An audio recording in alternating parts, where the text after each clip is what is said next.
Uma boa noite a todos, muita paz, muita alegria, muita felicidade, tudo de bom para todos nós. Qual é a pergunta do dia de hoje? Elaine. Boa noite, Araci.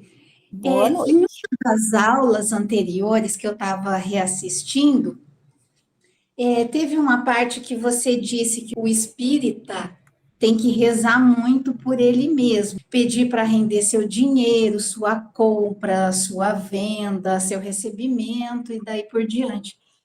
Aí eu queria uma orientação referente, eu devo pedir a espiritualidade ou isso deve ser trabalhado dentro das bacias?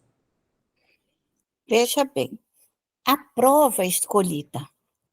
Vamos supor que a sua prova seja dificuldade no emprego, seja dificuldade de você guardar o seu dinheiro. Vamos supor que na outra vida você esbanjou, uma ideia generalizada. Uma pessoa que desperdiçou dinheiro. Nessa vida, você vem com a prova da grande dificuldade, nada fica na tua mão, nada para, porque foi isso que você fez. Então, você vem dentro de uma lei do reajuste. Você traz com você uma multidão de gastadores também. Todo aquele povo que gostava de esbanjar, vem junto com você, porque é a prova. Então, a prova é você retirar esses espíritos, equilibrar você, para que você consiga equilibrar as suas finanças. Porque se você se equilibrar, você equilibra você e os espíritos. É importante o médium cuidar dele nesse sentido da prova e da expiação. Toda prova ela tem um motivo de vir até nós.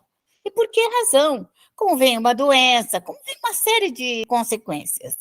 Então, nesse sentido, o médium tem que cuidar dele. Então, você vai fazer a sua súplica para Deus, porque essa lei de você retornar e refazer tudo que você fez de errado é de Deus. É uma lei soberana. É uma lei que rege o universo. Errou, volta para fazer. Errou, volta para fazer. Você vai pedir para que você retifique da melhor forma, que se você seja ágil, que você dê conta de solucionar esse trabalho. A Deus é uma súplica de êxito nesse trabalho. E aí você evoca seus protetores, sua equipe de trabalho, para que te ajude a elaboração de corrigir e de acertar da melhor forma possível. Respondi, Elaine, para você? Sim, respondeu. Então, eu posso levá-los para a bacia, né? Com Após certeza. todo esse primeiro processo, tá? Era isso que eu não tinha entendido, Araci. Pode sim, com certeza, porque para levar para uma colônia espiritual, você deve higienizá-los. Então, esse processo de higienização são feitas nas nossas bacias, que é uma espécie de laboratório de alta limpeza, de retificação, uma ajuda mais grosseira, de uma forma mais rápida e eficiente a nível de perispírito. Eu só queria colocar, você colocou agora sobre a higienização, né? Eu queria dizer a importância dos seus ensinamentos, porque ainda que não estude as obras, você dá toda a orientação. Eu estou dizendo isso porque nas obras literárias espíritas, Sexo e Destino, fica muito claro que uma pessoa que estava prestes a desencarnar, o instrutor espiritual pediu para que prolongasse a vida dela por mais 15 dias, para que ela não desencarnasse com o ódio que ela estava sentindo. Ela foi completamente transformada e partiu com um espírito mais leve. Uma outra pessoa também que estava prestes a desencarnar de câncer nessa mesma obra, a importância da higienização, porque lá fica muito claro que antes dela partir para as colônias, ela foi primeiramente para um hospital no plano espiritual para desintegrar todo a densidade que estava no perispírito dela, limpar mesmo, higienizar para que ela partisse assim e que não colocasse em desarmonia as colônias. E é isso, Perfeitamente. eu só queria salientar isso da importância dos seus ensinamentos, que ainda que quem não estivesse estudado as obras tem esse conhecimento devido às suas aulas e explicações. É isso que eu achei importante colocar.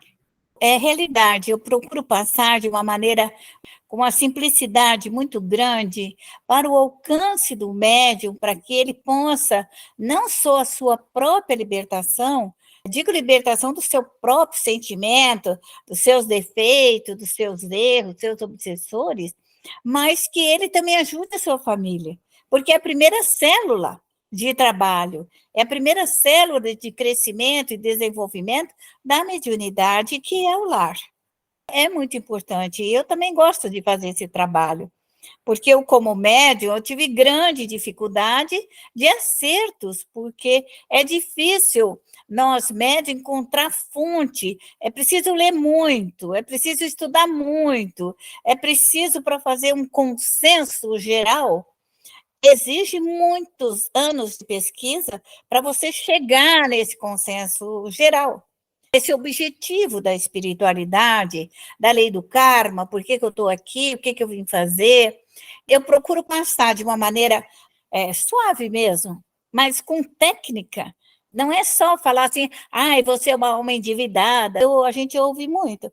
Você é uma alma endividada, você veio aqui para pagar, mas não tem saída. Então, eu procuro dar para a alma endividada a saída, a alternativa, como fazer para que ela se liberte desse seu próprio passado. Porque esse que é o karma. A pessoa, ela desencarna, chega lá, ela vê que ela errou, e ela é preparada para voltar aqui para retificar. Então, nós temos voltado muitas e muitas vezes para retificar sem um conhecimento técnico. A gente só vem e passa pela dor, e passa pelo sofrimento, e passa pela miséria, vamos colocar, sem dar uma continuidade, até com revolta, até com raiva de Deus, até com raiva da espiritualidade, por que eu nasci.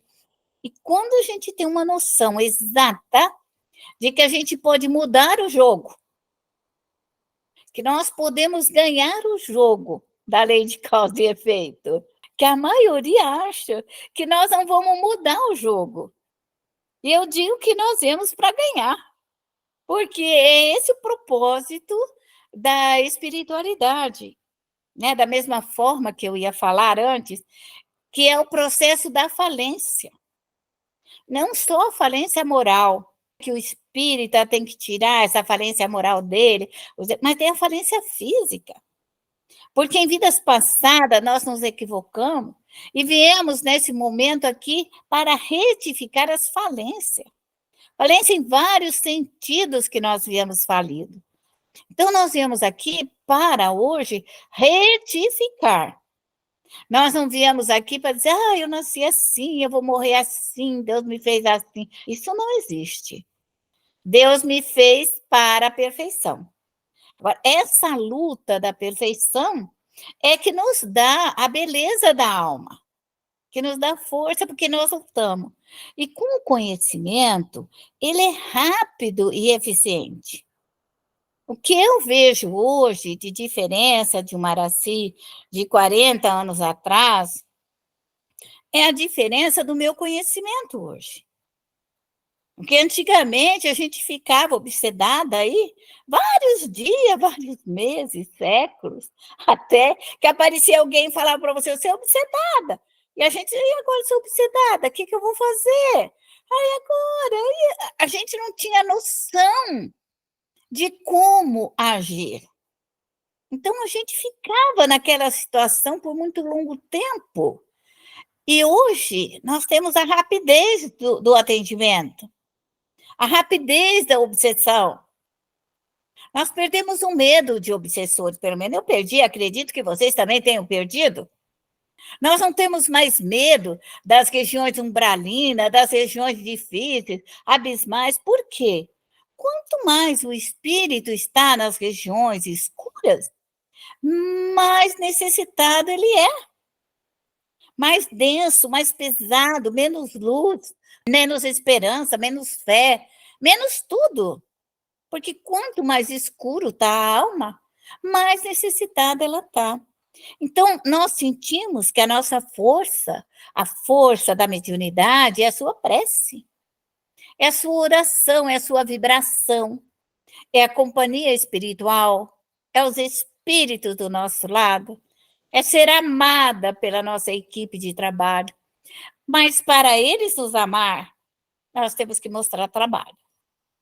O trabalho é para eles a importância de nos amar, porque nós estamos trabalhando. Porque os espíritos, eles abandonam os médios. Se os médios não trabalharem, são abandonados. Eu sinto te avisar isso, mas essa é uma realidade.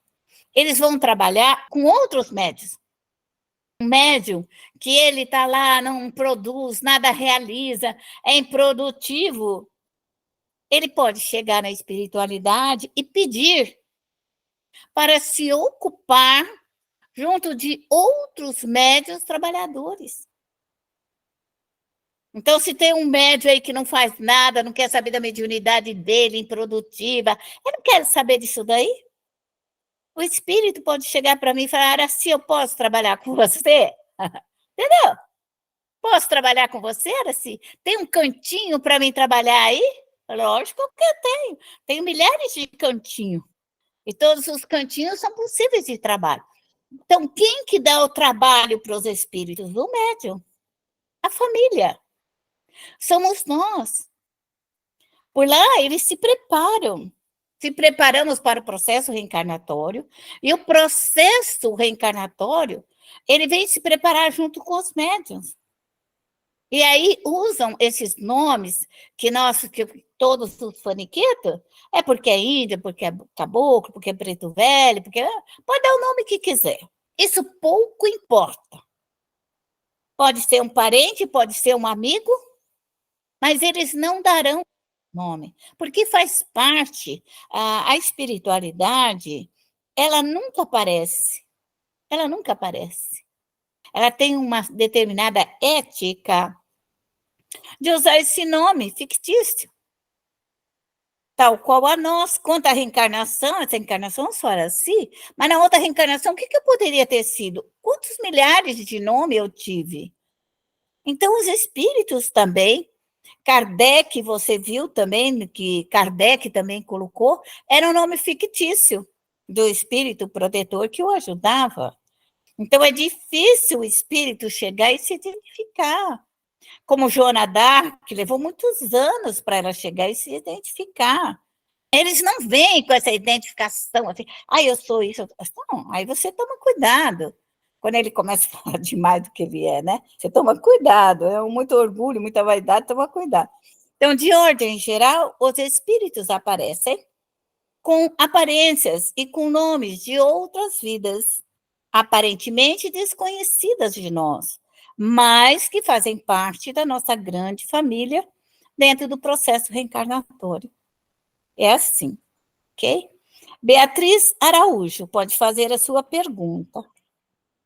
Araci, necessariamente para eu trabalhar com a minha equipe, eu tenho que estar ligada a uma casa religiosa, ou não, eu posso fazer esse trabalho sozinha em casa?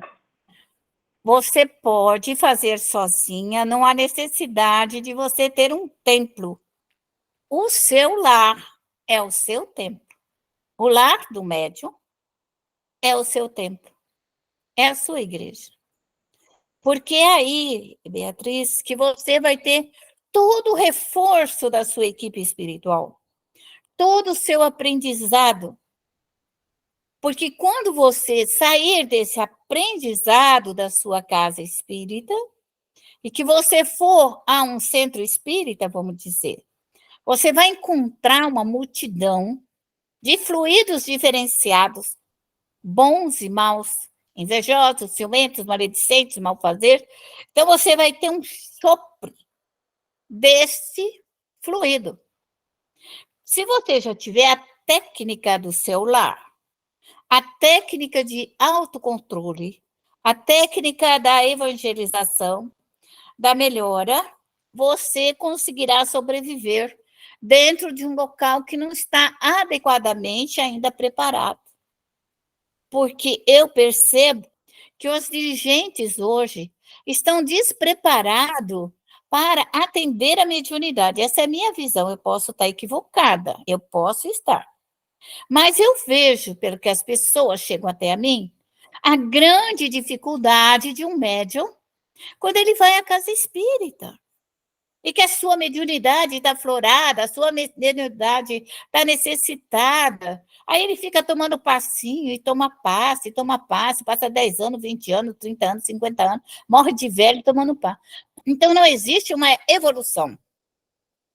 Não existe a evolução de preparo da mediunidade, do médium se conscientizar da sua responsabilidade, vamos dizer assim. Eu sou médium, eu preciso estudar. Então, ele precisa ter aulas técnicas de mediunidade, de preparo técnico, como trabalhar com os espíritos, como socorrer, porque o que Kardec fala? O perigo da mediunidade. Qual que é o perigo da mediunidade? A obsessão. Então, se um dirigente, ele estudar, o que um médium procura numa casa espírita? Procura aprimorar-se a sua mediunidade. E o que ele vai lá? Qual é o perigo daquele médium aprendiz? A obsessão. E como que ele vai lidar com a obsessão simples, a subjugação e a fascinação? É aí que está o segredo da coisa. Então, é necessário que o dirigente esteja apto a esse trabalho. Então, o que nós vimos? Ninguém quis tocar na mediunidade. Ninguém quer saber de mediunidade.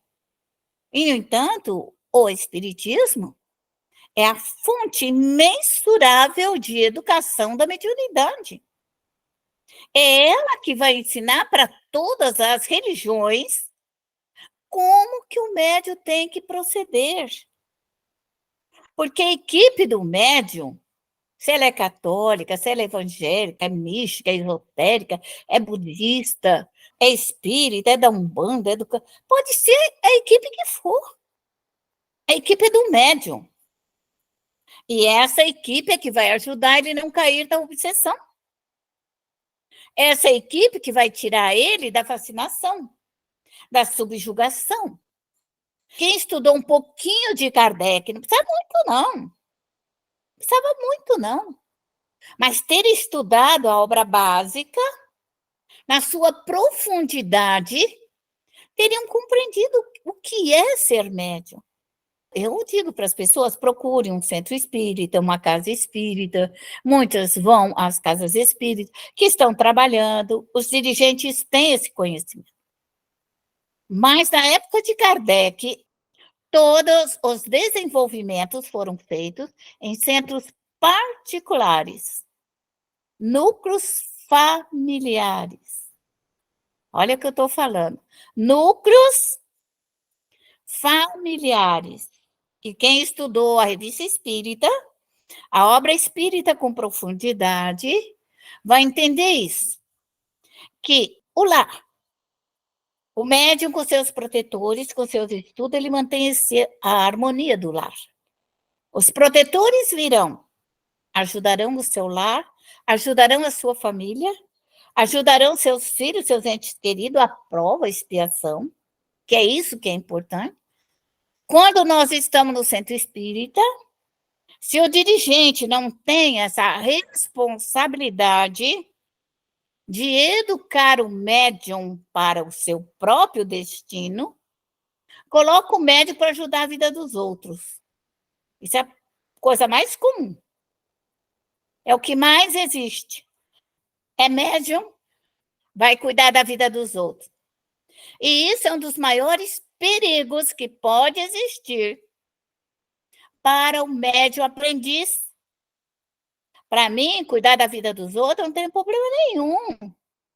Eu tenho 40 anos de pesquisa. Então, é diferente de um médium aprendiz. Então, o médium aprendiz, ele chega lá e vai cuidar da vida dos outros?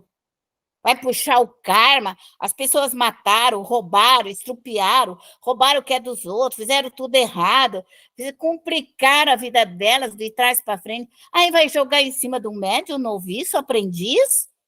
a desgraça do outro, eu estou sendo verdadeira.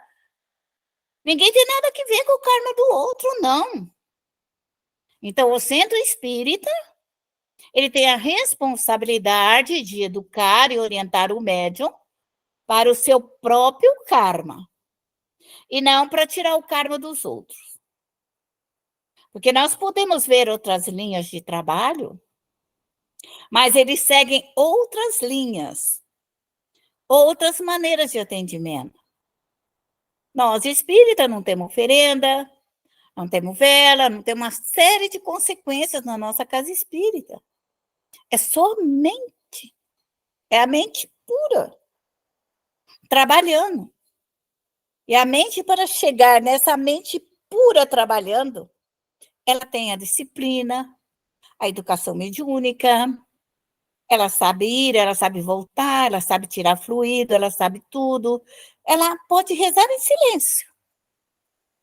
Eu posso rezar 1 hora, 2 horas em profundo silêncio. Você não vai saber o que eu estou fazendo, eu estou sentada.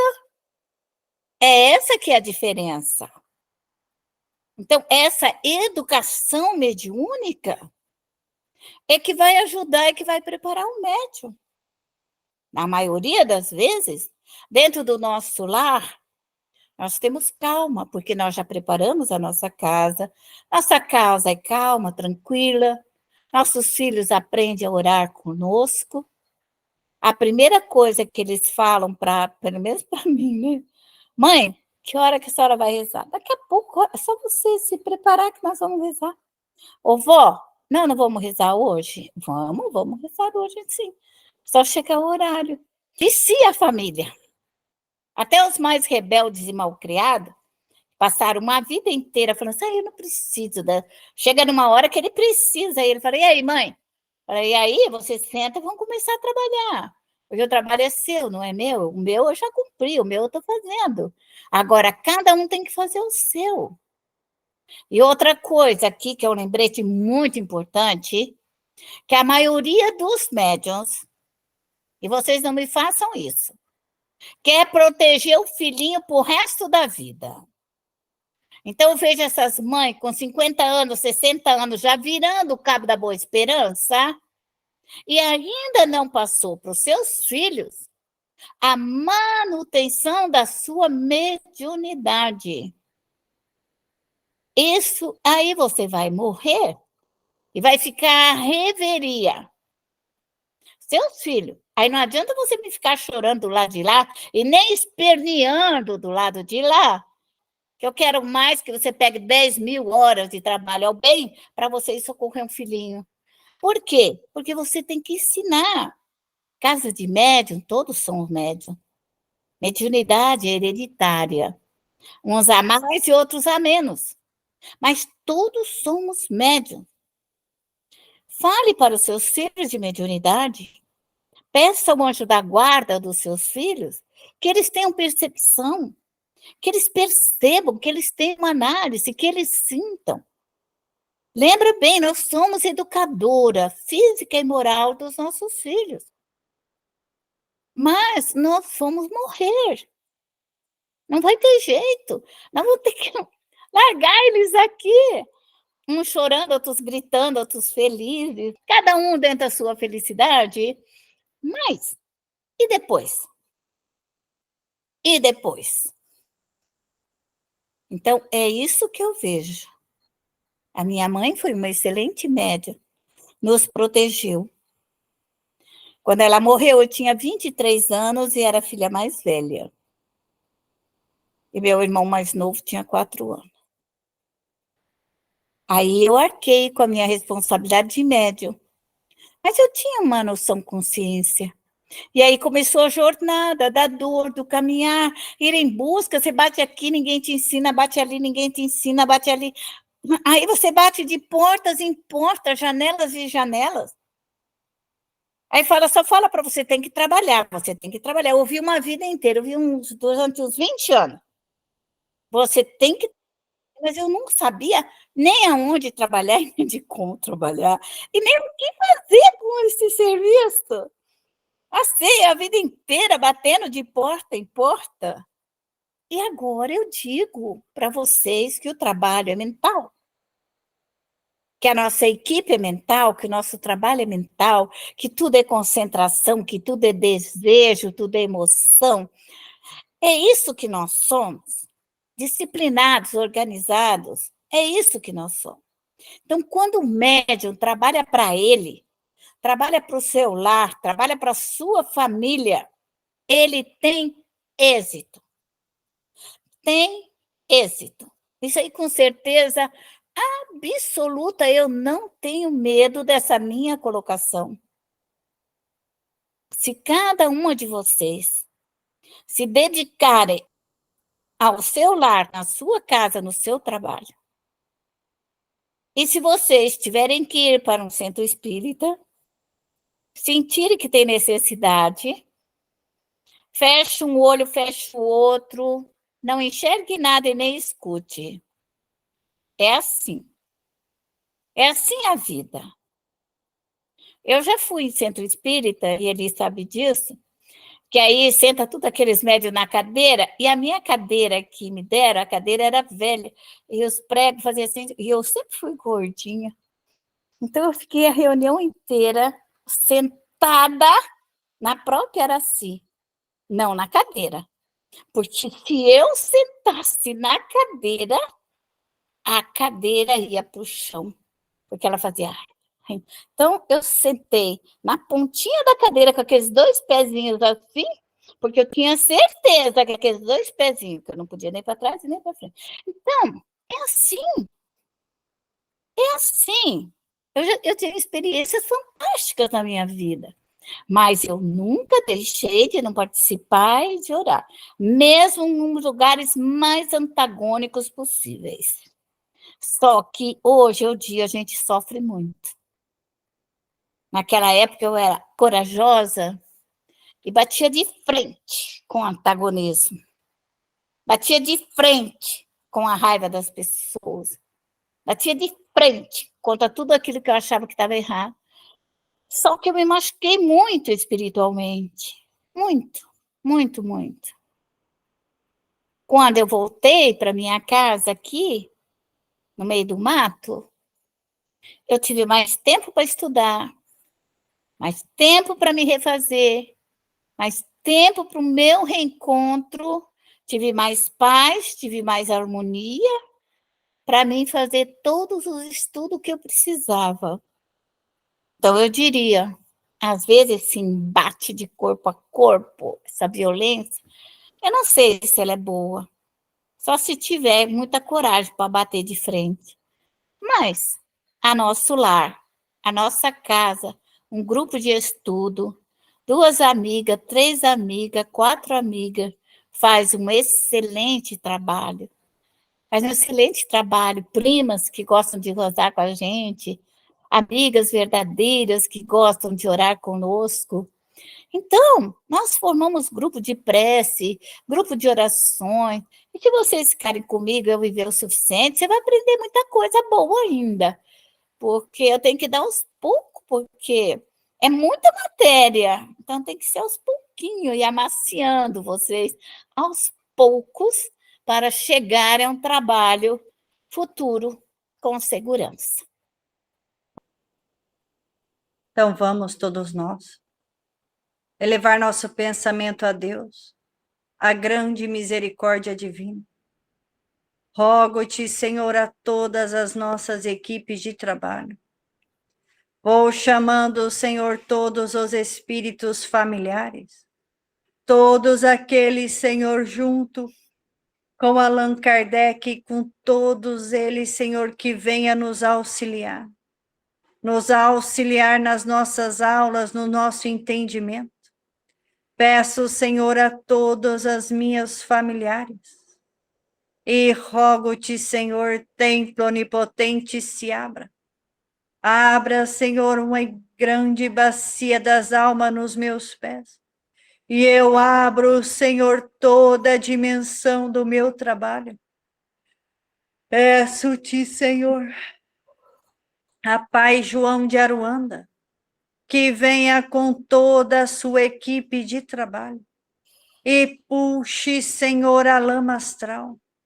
Puxe, Senhor, a lama astral para as minhas bacias, para todo esse sistema socorrista. Eu puxo, Senhor, a lama. Eu puxo esse trabalho regenerador. E eu puxo, Senhor, a minha casa, os meus filhos. Eu puxo para baixo. E peço para começar a puxar da minha cabeça aos meus pés. Toda essa angústia, todo esse choro, todo esse lamento, eu puxo, Senhor, a loucura dos meus filhos, a enfermidade, as brigas, as discórdias, as desuniões. Puxo para a lama astral todos esses espíritos negativos, todos esses, Senhor, que só sabem causar danos, reclamações, angústias, problemas, bagunça, sujeira. Eu peço, Senhor, e eu vou puxando. Puxo os familiares que estão junto comigo, que gostam da minha presença, da minha família. Eu puxo para a lama e peço para começar a regenerar. Peço para começar a limpar.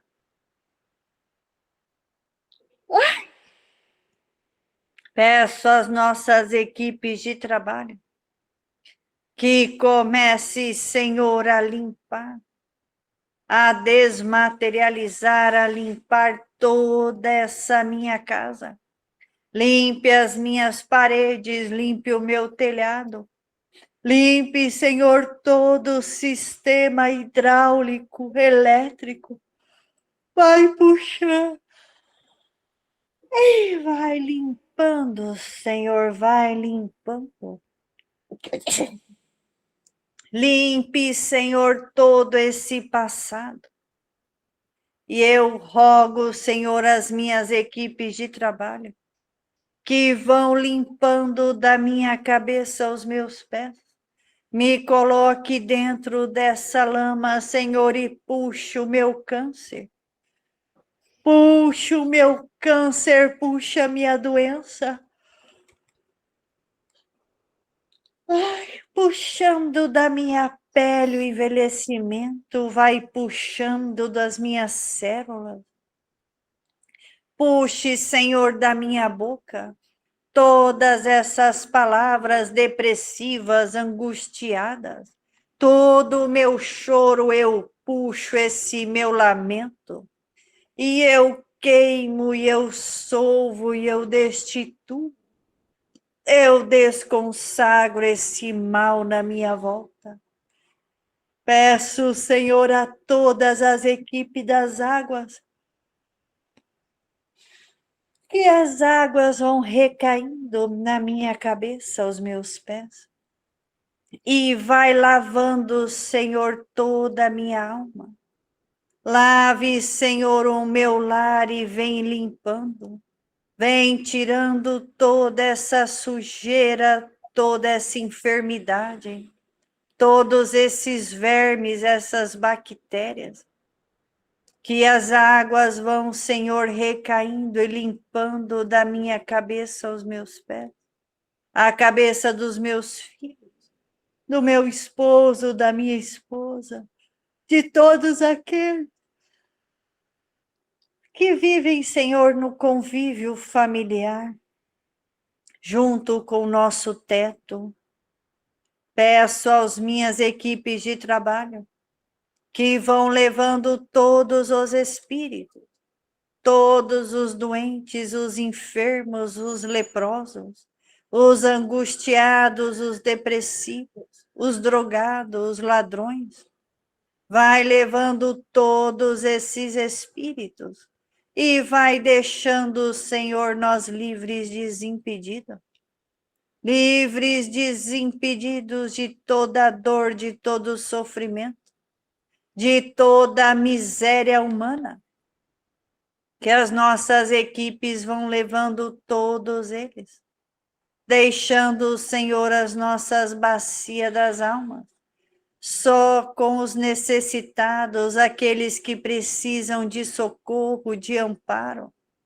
Peço a Pai João de Aruanda que me auxilie, Senhor, em toda organização espiritual, toda organização das minhas preces e das minhas aulas, do meu estudo, que vai organizando,